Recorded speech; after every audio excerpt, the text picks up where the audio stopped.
turn now for some reaction to a giant killer in Republican politics, Jeff Johnson, who against heavy odds and a big fundraising disadvantage beat the former Republican presidential contender Tim Pawlenty last night in Minnesota's Republican primary battle for Pawlenty's old job, governor of Minnesota. Johnson is a county commissioner who's now the Republican nominee for governor of Minnesota, here live tonight to weigh in on the idea that America was never that great. Good evening, sir.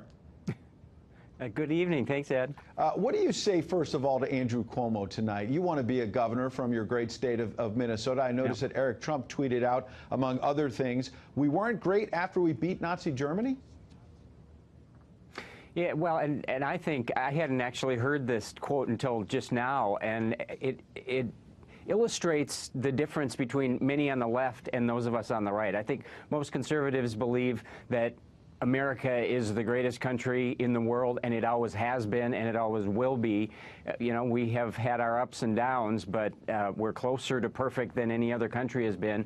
Unfortunately, there are many progressives in this country who don't believe that and think that we should be more like European socialist countries. So I guess it's entertaining when progressives say what they really think, which it looks like Mr. Cuomo did. And what we're seeing is progressives, others on the left, more and more coming out and saying that they're for socialism. That's the Democratic Party being pulled to the left. Obviously, Minnesota, trending Democrat over the years, but President Trump came close to winning it last time. What's the state of play right now in your race and in the state of Minnesota in general?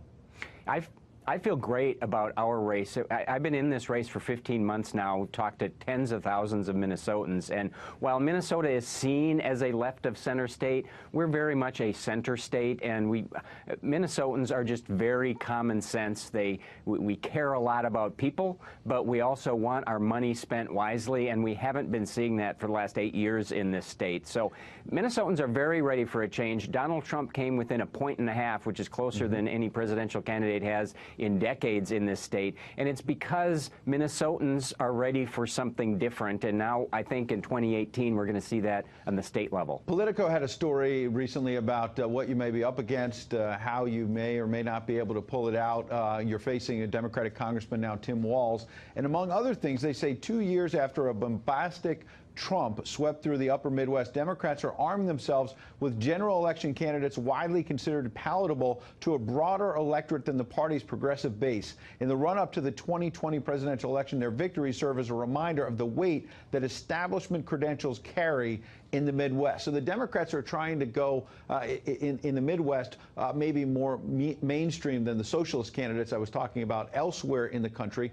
But in the case of Tim Pawlenty on the Republican side, establishment candidates are not winning right now.